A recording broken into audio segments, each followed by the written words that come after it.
ya. Sudah mulai ya? Oke dah. Kalau gitu saya mulai ya. Assalamualaikum warahmatullahi wabarakatuh. Waalaikumsalam warahmatullahi wabarakatuh. Ini hari ini kita akan membahas materi redox sekalian sama persiapan untuk PTS besok gitu ya. Gimana kegiatan Edpuzzle-nya sudah dikerjakan sampai kegiatan 22? Sudah, Bu. Oke, yang sudah bagus. Tapi yang belum, tolong segera dikerjakan ya, karena PTS mulai dari kegiatan 17 sampai yang 22 juga yang tabel itu ya.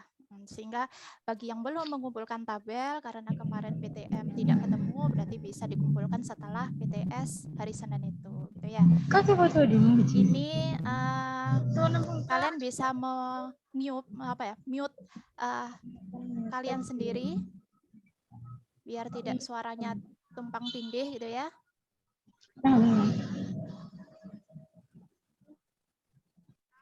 Oke. Ini boleh kalian mematikan video. Saya pun juga nanti akan mematikan video biar sinyalnya juga stabil. Tapi saya mohon kalau misalnya saya tanya, kalian tolong jawab gitu ya. Sehingga nanti ketahuan kalau misalnya saya keluar dari jaringan itu saya masih tahu gitulah ada anak apa enggak di sini gitu ya. Sepakat ya, Rek? Iya, Bu. Saya matikan juga kameranya, kita mulai membahas. Oke, ini yang kemarin sebagian kelas sudah saya bahas gitu ya, tapi ada juga beberapa kelas yang belum. Kita langsung saja yang ke sini, yang berdasarkan kisi-kisi yang sudah saya sampaikan di grup, nomor 33.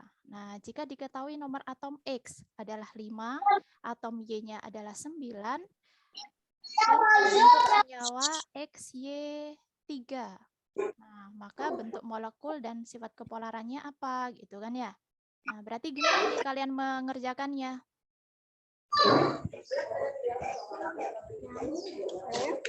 Siapakan dulu. Halo. Konfigurasiin dulu, Bu. Konfigurasikan. Oke, jadi kalian konfigurasikan. Berarti di sini ada X, berarti kalian nomor atomnya 5 gitu ya. Kalian tuliskan konfigurasinya, berarti di sini berapa, Rek? 2, 3. 3. Nah, menggunakan yang kulit saja ya, karena insya Allah nomor atomnya kurang dari 18. Lalu yang Y, sini 9, berarti di sini 7. Oke. Nah, berarti di sini berapa elektron valensi yang X? 3. Nah, yang Y? 7 ini. Nah, X dan Y ini akan membentuk senyawa XY3. Nah, berarti di sini kalian untuk menentukan bentuk molekulnya, berarti kan kalian harus menentukan rumusnya AX berapa gitu ya. Dan E berapa. Nah, yang jelas di sini kalau XY3 berarti AX-nya berapa? X-nya berapa berarti? 3. X-nya 3 karena kan mengikat X ini mengikat 3Y, berarti sini AX 3. Nah, E-nya berapa? Berarti kalian harus menggunakan rumus itu gitu ya. Yang E sama dengan berapa, Rek? Gimana caranya? 0/2. Iya, dapat dari mana itu 0/2? Siapa di sini? Elektron valensinya si? Elektron valensi. X sama Y. Iya, elektron valensinya siapa? Siapa dikurangi siapa dibagi 2 gitu kan? Iya. Oke, berarti di sini berapa? 3-3 dikali 1. Kan elektron valensinya si atom pusat yaitu X gitu kan. Berarti kan sini 3 dikurangi dengan 1. 3-nya ini ya, banyaknya ini 3 dikalikan jumlah kebutuhan dari Y-nya ini karena kan 7 gitu ya. Karena 7 berarti kan kurangnya 1. Berarti ini 1 dikurangi muatan nolnya kan gitu ya. Berarti ketemu E-nya adalah 0 gitu kan. Nah, sehingga karena ini E-nya 0 berarti kan tinggal dihapus AX3. Nah, AX3 bentuk molekulnya apa?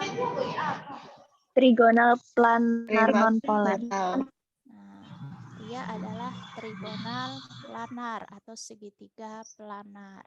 Gitu. Nah, karena segitiga planar, AX3 berarti dia sifatnya apa? Polar atau non-polar? Non-polar. Adalah non-polar. Gitu. Nah, berarti kan jawabannya yang ini, gitu kan ya? Nah, ini yang kalian perlu hafalkan itu hanya yang AX2, AX3 yang embok-emboknya saja, cukup itu saja gitu ya. Sehingga tidak perlu banyak menghafalkan anak-anaknya, cukup ini saja. Ini 5, ini AX6 gitu ya. Nah, AX2 apa bentuknya, Rek? Masih ingat? Linear. AX2? Linear. Linear. Maaf ya, saya tidak bisa nulis bagus pakai ini. Nah, linear. Yang AX3 ini ya, segitiga Trigonal. planar atau trigonal planar. AX4? Planar. AX4 apa? Tetrahedral. Tetrahedral. Tetrahedral. AX5? Octahedral. Bukan. AX5 apa? Segitiga Segitiga bipiramida. segitiga bipiramid. Baru yang X5 adalah oktahedral gitu ya. Jangan sampai terbalik ya. Oke, itu saja untuk yang berkaitan sama bentuk molekul dan kepolaran. Lanjut ya, yang nomor 35 sekarang. Yuk, silakan. Apa ini jawabannya? Kenapa kok ada suatu fenomena senyawa HI itu ternyata titik didihnya lebih tinggi dibandingkan HBr. Nah, itu kenapa? Karena merupakan ikatan hidrogen. Oh, ada yang menjawab, ada yang merupakan ikatan hidrogen. Apakah benar? Nah, mana yang punya ikatan hidrogen? Siapa yang punya ikatan hidrogen? Yuk, sambil review. Ikatan hidrogen itu ikatan antara siapa dengan siapa sih? HFON. Nah, ikatan hidrogen itu kan singkatannya kemarin apa? Handphone, gitu kan? Berarti H Iya, Bu. dengan F, O, dan N. Mohon maaf, musiknya bisa dimatikan, Mbak? Mas, siapa itu? Nah, wah, kok ada background musiknya gitu ya? Ayo. Nah, oke. Nah, jadi kan ini hanya handphone. Nah, di sini kan HI dengan HBr, berarti jelas tidak ada ikatan hidrogen ya di sini ya. Berarti bukan A ya Oh, jawabannya. Oh iya. Oke. Yang C, Ustazah. Kenapa? Yang C. Yang C. Oke, massa molekul relatif lebih besar. Siapa yang punya massa molekul relatif lebih besar? HI. HI, Ustazah. Oke, karena di sini HI sama I sama BR itu kan merupakan satu golongan gitu ya, golongan F, Cl, BRI sama-sama satu golongan 7A gitu. Nah, ini dari atas ke bawah masanya itu kan semakin besar gitu ya. Nah, sehingga kalau misalnya dipasangkan dengan H berarti kan jelas HF, HCl, HBr, HI. Semuanya pasti massa molekulnya dari atas ke bawah pasti lebih besar yang HI. Siapa ya, Re? Apakah saya harus mute? Nah, oke. Saya lanjut ya. Nah, kalau misalnya massa molekul relatifnya itu dari atas semakin besar, dari atas ke bawah itu semakin besar, sehingga pengaruhnya itu apa? Pengaruhnya terhadap gaya antar molekul. Bagaimana gaya antar molekulnya? Apakah semakin kuat atau semakin lemah? Semakin kecil, semakin lemah paling. Ayo gimana? MR besar. MR-nya besar, berarti gaya antar molekulnya, gamnya semakin Besar. semakin kuat gitu kan?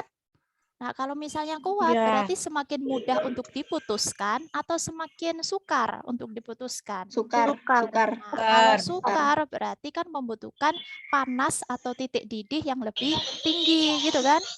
Nah, inilah alasannya kenapa kok yang HI itu lebih tinggi titik didihnya dibandingkan yang HBr gitu kan? Nah, sehingga ini kenapa kok massa molekul relatif yang lebih besar? Oke, ini benar. Gitu. Nah, tapi ini pun juga alasannya karena gaya antar molekulnya si HI itu lebih kuat dibandingkan yang HBr gitu ya. Oke, sekarang ini biar adil. Lanjut yang soal elektrolit non-elektrolit, daya hantar listrik. Nah, sepertinya nomor 1 itu mudah ya, asalkan kalian paham yang ada gelembung itu berarti mencirikan apa? Elektrolit atau non-elektrolit? Elektrolit. Elektrolit. Oke, kalau misalnya ada gelembung, sekalipun itu tidak menyala, itu pasti masih elektrolit. Tapi elektrolit yang lemah atau kuat? Lemah. Yang lemah. Lemah. Oke. Nah, sekarang lanjut yang nomor 3 aja langsung. Nah, yuk nomor 3. Ada suatu zat padat dilarutkan ke dalam air. Nah, ternyata larutannya itu bisa mengantarkan listrik. Nah, berarti ini kan ada suatu fenomena gitu ya. Nah, kenapa ya kok bisa dia itu mengantarkan listrik? Karena apa? Karena ada ionnya. Air zat padat Ya, tersebut karena dalam terurai menjadi ion. Yang A. Oke, kalian harus ingat bahwa yang bisa mengantarkan arus listrik itu pasti di dalam larutannya ada apa? Partikel yang Ion. berupa Ion. pasti ada partikel yang berupa ion. Bebas. Nah, karena zat padat ini larut, nah ternyata bisa mengantarkan, berarti pasti zat padat ini di dalam larutannya akan terurai, membentuk ion-ionnya, gitu kan ya, di dalam air. Nah, sehingga ion-ionnya ini yang bisa bergerak bebas, sehingga bisa mengantarkan arus listrik, gitu. Nah, sehingga yang menyebabkan arus listrik itu bukan atom, bukan dalam bentuk molekul, dan bukan airnya ya yang mudah terionisasi, tapi terlarutnya, zat padatnya gitu kan. Air di sini sebagai pelarut gitu ya. Jadi bukan pelarutnya airnya yang akan terionisasi, tapi terlarutnya zat padatnya itu yang akan terion, membentuk ion-ion gitu. Oke, ini sekarang berkaitan sama ikatan. Nah, ikatan ionik, ikatan kovalen, gitu. Ada juga logam. Nah, yang seperti ini, yang P ini termasuk apa? Daya hantar listriknya dalam bentuk padatan tidak bisa, lelehan bisa, larutan bisa. Nah, ini apa nih? Senyawa apa nih? Lelehan senyawa dan ion. larutan bisa. Nah, padatan tidak bisa. Berarti dia Senyawa termasuk ion. yang senyawa ion. Gitu. Ini kan sama aja dengan yang sudah kalian kerjakan di kegiatan 20 itu ya. Yang tapi istilahnya kalian di sana adalah isolator, konduktor gitu. Tapi kan di sini tidak, baik gitu. Jadi sama aja. Yang Ki, padatannya enggak bisa, lelehannya juga enggak bisa, larutannya bisa. Berarti apa nih? Kovalen polar. Polar. Kovalen yang polar. Nah, asalkan kovalen polar itu bisa, tapi hanya dalam bentuk larutan. Nah, sedangkan yang R, padatan bisa, lelehan bisa, larutan karena dia tidak melarut, berarti kan tidak ada ion-ionnya kan, gitu. Nah, ingat padatan, kalau padatan itu bisa, itu pasti mencirikan senyawa logam. Logam. Kok senyawa ya? Nah, pasti dia itu adalah logam. Logam. Nah, sedangkan yang S, padatan dan lelehan itu tidak bisa, sama dengan yang Ki, tapi larutannya itu buruk gitu loh. Jadi buruk itu istilahnya ya enggak bisa gitu kan, bisa dikatakan. Nah, ini adalah kovalen non polar. Kovalen yang non polar. Nah, sehingga untuk nomor 4 jawabannya yang mana? Yang paling tepat? I dan S. Yang C. I dan S. Q dan S yang C gitu ya. Nah, nanti ini sambil kalian pelajari lagi. Nah, ini pastilah sangat kalian bisa gitu ya. Asalkan kalian jeli gitu ya melihat perbedaannya, lampunya gimana, gelembungnya gimana, pasti insya Allah bisa menjawab soal ini gitu. Ayo, yang Z1 ini termasuk apa? Nyalanya terang, banyak gelembung. Elektrolit. Kuat. Yang elektrolit Kuat. Oke, yang ini nomor 2, nyalanya redup, banyak gelembung, berarti dia elektrolit lemah. Elektrolit juga, tapi yang lemah. Nah, sedangkan yang nomor 3 tidak menyala, tapi masih ada sedikit gelembung. Hati-hati. Elektrolit lemah. Masih ada sedikit gelembung, berarti dia juga masih elektrolit, tapi yang lemah. Nah, sedangkan yang nomor 4 tidak menyala, tidak ada gelembung. Non-elektrolit. Nah, inilah yang baru disebut sebagai non-elektrolit, gitu ya. Hati-hati. Insya Allah soal yang seperti ini pasti keluar. Asalkan kalian bisa membaca tabel, itu insya Allah bisa menjawab. Nah, berarti ini yang ditanyakan ada elektrolit kuat. Berarti yang nomor 1 elektrolit lemahnya 2 dan 3, gitu ya. Berarti jawabannya yang 1, 3, gitu ya. A. A. Oke. Lanjut yang sekarang sini aja dulu. Berkaitan sama ini kurang M-nya ya, submikroskopik gitu. Kita akan coba bandingkan antara elektrolit kuat, saya singkat E kuat gitu ya. E lemah. Situ tulisannya lemah sama non elektrolit. Oke, kalian kemarin sudah menentukan yang di tabel untuk yang elektrolit kuat, elektrolit lemah, sama non-elektrolit. Di dalam larutannya, untuk yang larutan elektrolit kuat, itu terdapat apa? Berupa apa? Partikelnya. Kan Gelembung. partikel itu kan ada 3 macam ya. Partikel itu ada 3 macam. Partikel. Ini adalah ion, molekul, dan satu lagi itu adalah atom. Nah, untuk yang elektrolit kuat di dalam larutannya itu partikelnya berupa apa sehingga dia bisa mengantarkan listrik secara kuat? Larutan garam. Partikelnya Ion dan berupa molekul. apa? Elektrolit kuat. Dan molekul. Kalau kuat Ion. berarti gimana? Ada molekul. Ada ionnya. Ada ya, ionnya. jelas ada ionnya. Apakah ada molekul di sana?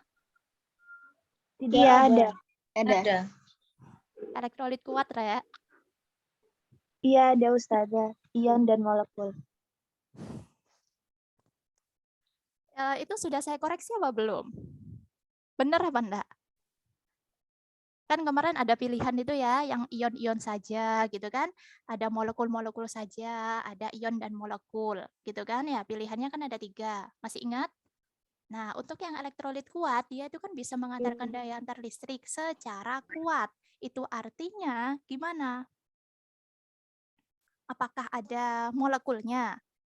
Atau hanya molekul-molekul saja?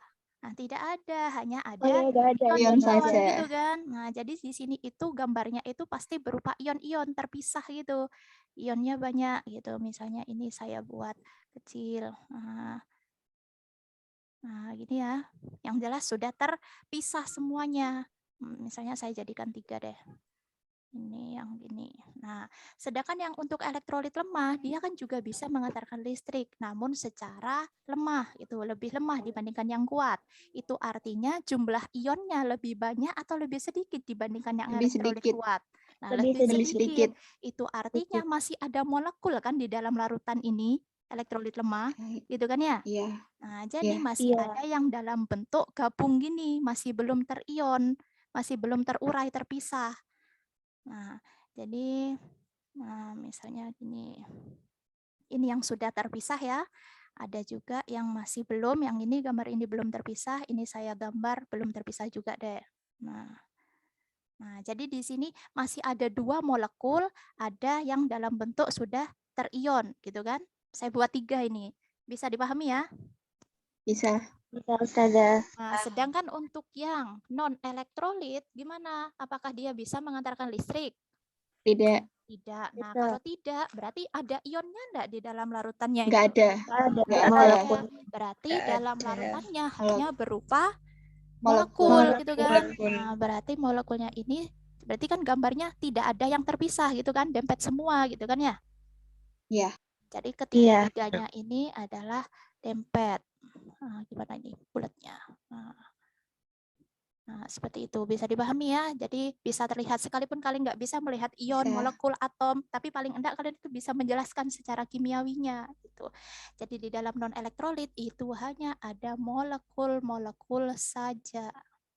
Tidak ada yang dalam bentuk terurai, terion. Sedangkan yang di larutan elektrolit lemah itu masih ada yang dalam bentuk molekul 2 ini, ada yang dalam bentuk ion gitu kan. Nah, jadi ini Iya. adalah ion dan molekul. Molekul. Nah, molekul, itulah tulisannya. Nah, sedangkan di elektrolit kuat, dia hanya ada Ion. dianggap hanya Ion, ada hanya ion. ion saja gitu. Nah, ionnya lebih banyak. Nah, sehingga nanti ini akan nyambung dengan derajat ionisasinya. Nah, derajat ionisasi itu lambangnya alfa gitu kan. Nah, jadi gimana? Derajat ionisasi itu kan seberapa banyak suatu molekul itu bisa membentuk ion gitu kan. Jadi kan awalnya Iya. dalam bentuk ion.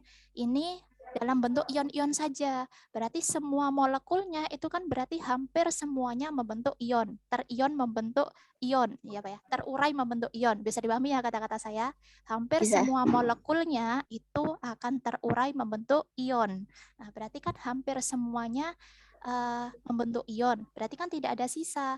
Makanya ini dianggap sebagai alfanya adalah Satu. gitu kan? Nah, Ya. sedangkan yang ini elektrolit lemah karena masih ada molekul yang tidak terurai membentuk ion. Nah, sehingga di sini alfanya itu kurang dari satu. Satu sama lebih dari nol. Lebih besar dari Dari nol gitu kan ya. Karena Ya. kan masih ada yang membentuk ion, Iya. tapi ada yang bentuk molekul sehingga ada di antaranya gitu. Nah, sedangkan yang non elektrolit, apakah semuanya membentuk ion? Bisa membentuk ion? Tidak. Makanya di sini alfanya pasti sama dengan nol gitu kan. Jadi ini akan ada kesambungannya gitu. Nah, ini karena molekulnya tidak bisa membentuk ion, berarti kan ini alfanya sama dengan 0 gitu ya. Yang elektrolit lemah karena masih bisa membentuk ion, tapi ada yang dalam bentuk molekul, makanya dia di antara 1 sampai antara 0 sampai 1. Nah, sedangkan yang elektrolit kuat semuanya hampir membentuk ion, makanya alfanya sama dengan 1 gitu ya. Ya. Sekarang contoh jenis larutan untuk yang elektrolit kuat apa saja? Ada 3 kan Asam. gambarannya? Asam larutan kuat, asam atau basa kuat, garam. Kuat dan larutan garam. Asam kuat, basa kuat, sama garam. dan garam. Nah, sedangkan yang elektrolit lemah, asam lemah sama basa lemah. Dan basa lemah. Tulisannya gitu ya, Re. Insya Allah kalian bisa membaca. Kalau sudah mengerjakan, insya Allah tahu. Non-elektrolit, apa ini? Senyawa organik sama molekul yang larut. Organik yang larut. Organik. Gitu. Nah, sekarang untuk yang ini, kalian hanya perlu memahami untuk asam kuat. Itu apa saja. Kan hanya ada 7. Berarti sisanya pasti termasuk asam lemah. Gitu kan ya? Yuk, asam kuat 7 itu apa saja? Hafalkan. Karena nanti akan berpengaruh juga dikaitkan juga di materi asam basa kelas 11. Nanti kalian pakai lagi gitu. HCl, H2SO4, urut lah habisnya HCl. Kan ini kan satu golongan ya, HCl, Cl, BRI gitu kan ya. Ini urut. HCl, HBr, HI, lalu ada H2SO4, asam sulfat gitu ya, yang biasanya kalian temui di aki kendaraan. Ada asam nitrat, HNO, 3, asam nitrat, dan satu lagi, 1, 2, 3, asam kurang 2. Klorat itu. Asam perklorat, HClO4, HClO4. dan satu lagi HCl HClO3. HClO3 itu asam klorat. Jadi yang ini asam klorat, ini asam perklorat. Yang HNO3 itu asam nitrat. H2SO4 asam sulfat. HI asam iodida. HBr asam bromida. HCl asam klorida, gitu kan ya. Jadi selain 7 ini berarti dia akan termasuk asam lemah. Dan sifatnya adalah elektrolit lemah, gitu kan ya.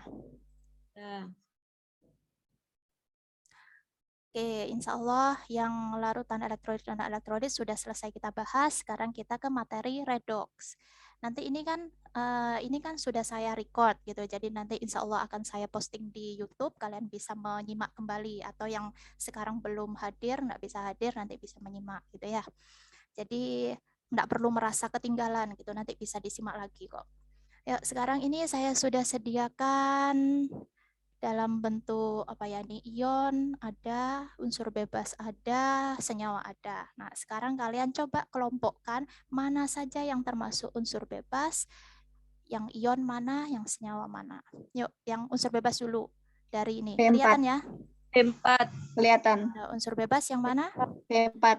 Nah, tahu ya bedanya, caranya menentukan yang mana termasuk unsur bebas, Ya. ion, senyawa. Pokoknya kalau unsur bebas pasti dia itu sendirian. Atau kalau enggak sendirian, dia bersama temannya yang sejenis. Nah, jadi kalau di sini kan P4 kan dia sejenis ya, P sama P yang lain sama P yang lain, 1P dengan 3P yang lain. Nah, itu kan sejenis. Berarti dia termasuk unsur bebas. Bebas. Gitu. P4. Nah, contoh lain dari unsur bebas, pokoknya sendirian. Berarti misalnya Na, sendirian. Gitu kan? Cl dalam bentuk diatomiknya Cl2. Nah, ini pasti termasuk unsur bebas. Nah, O3. sekarang ada lagi enggak yang termasuk unsur bebas dari pilihan ini? Nggak Nggak ada. ada. Tidak ada. Nggak Oke, ada. sekarang yang dalam bentuk ion. Yang mana pH ionnya? pH 4 plus. P3 min, PO3 3 min, PO4 PO4 3 min. Oke, cirinya gimana sih untuk menentukan mana yang termasuk ion? Pasti ada apanya? Yang ion ada muatan plus dan Ada min di muatan plus atasnya. minnya. Pokoknya kalau ion ada muatan positif atau negatif di atasnya. Oke, ini sudah saya dapat peringatan 10 menit lagi harus selesai. Padahal materi kita masih banyak, Rek. Gimana? Keluar dulu terus masuk lagi, Bu. Gitu ya.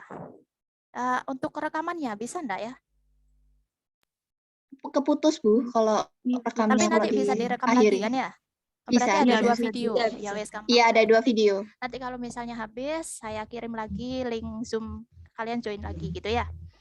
Ya, Oke, Ya, yuk Bu. lanjut. Ini pH 4 plus, pokoknya harus ada muatan positif negatif gitu ya di atasnya. Oke. Jadi kan pH 4 plus, lalu ada P 3 min, gitu kan? 3 min.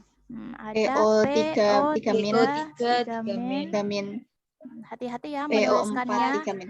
Kalau misalnya dia PO4. harus ada di bawah, subscript ya nulisnya harus di bawah. Kalau di atas berarti ya agak atas gitu nulisnya ya. PO4 3. PO4 3 min.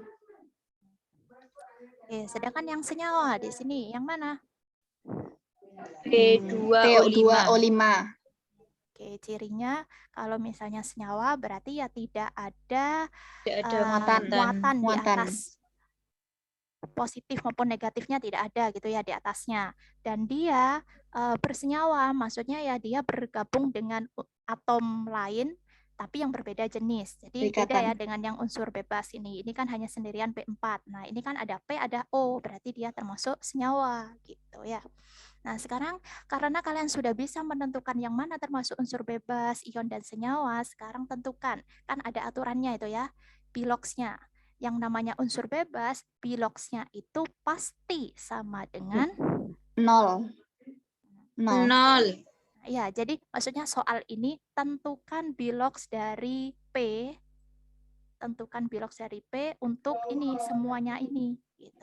Nah, karena kalian tahu P4 itu adalah unsur bebas, berarti di sini biloxnya P itu sama dengan 0 gitu kan ya? 0. Nah, unsur bebas. Tuh. Nah, sekarang kalau biloxnya yang dalam bentuk ion itu pasti gimana? Sama dengan sesuai banyaknya muatannya. Sama dengan muatannya gitu kan ya, sama dengan muatan. Nah, kalau ion itu pasti sama dengan muatan. Nah, muatan itu kan yang tadi itu positif negatif di atasnya. Jadi untuk yang ini pH 4 plus. Nah, tapi karena di sini itu bersenyawa dengan H untuk membentuk ion, berarti harus hati-hati. Kecuali untuk yang ini P3 min kan sendirian. Nah, ini baru kalian bisa anggap langsung itu biloxnya adalah sama dengan muatannya. Berapa muatannya ini? Min 3. Nah, 3 min kan? Nah, berarti biloxnya P di sini itu adalah min 3. Min 3. Ya, karena sendirian. Untuk yang pH 4 plus, Nah, dia itu juga sama dengan muatannya. Tapi maksudnya itu penjumlahannya itu yang sama dengan muatannya. Nah, jadi kan nanti maksudnya di sini biloxnya P ditambah dengan 4 kali biloxnya H, gitu H. kan ya? H. Ya, Ya. Yang sama dengan plus 1. Plus 1. Nah, yang H itu yang kalian tahu berapa biloxnya? plus 1 Kan Plus plus 1. 1 ya di sini ya. Berarti di sini plus 1 dikalikan 4. kali 4. 4. Plus 4. 4. Nah, plus 4. Titik-titik ditambah plus 4 sama dengan plus 1. Berarti berapa biloxnya P di sini? Min 3. Min 3. Gitu kan ya? Bisa nggak yang Iya. lainnya? Bisa. Kayak yang tadi saya lihat ada yang angkat tangan, itu kepencet atau memang beneran mau angkat tangan? Nanti ya saya kasih waktu untuk bertanya, silakan digunakan. Nah, sekarang saya jelaskan dulu. Nah, jadi untuk yang di sini P-nya biloxnya adalah min 3 gitu ya. Ya, penulisnya min 3. Min 3 juga kebetulan sama. Nah, sekarang yang ini untuk PO33 min. Ya, Pak ya, tulisnya di mana nih? Di sini mungkin. PO33 min. Nah, karena di sini 3 min itu sebagai muatannya, berarti kan nanti ini sama dengannya adalah min 3. Min Gitu kan ya? 3. Nah, O itu Ya. berapa biloxnya? Iya. Min 2. Nah, Min O itu 2. kan biloxnya min 2. Saya tulis di Kali sini. 3. Nah, ada Dikali 3. Berarti 6. min 2 kali 3. Berarti min Min 6. 6. 6. Nah, titik-titik ditambah min 6 sama dengan min 3. Berarti berapa biloxnya P di sini? 3. Positif atau negatif? Disebutkan Positif juga. 3. Positif. 3. Ini P-nya adalah biloxnya adalah plus 3, gitu kan? Nah, berarti Iya. P di sini adalah plus 3. Nah, sekarang ini saya hapus. Saya ganti dengan plus 4. Plus 4. PO4 3 min ya. Soal yang selanjutnya. Nah, PO4 3 min. Nah, ini juga sama dengannya min 3 gitu kan. Nah, biloxnya O tadi adalah min Min 2. 2 kali 4. Di sini Kali kalikan 4. 4, berarti min Negatif Min 8. 8. 8. Berarti berapa di sini? Harus sama dengan Plus 3 min. Min 5. plus 5. Plus Plus 5. 5. Nah, berarti di sini biloxnya P adalah plus 5. Positif 5. Itu kan ya? Nah, sekarang lanjut untuk yang senyawa.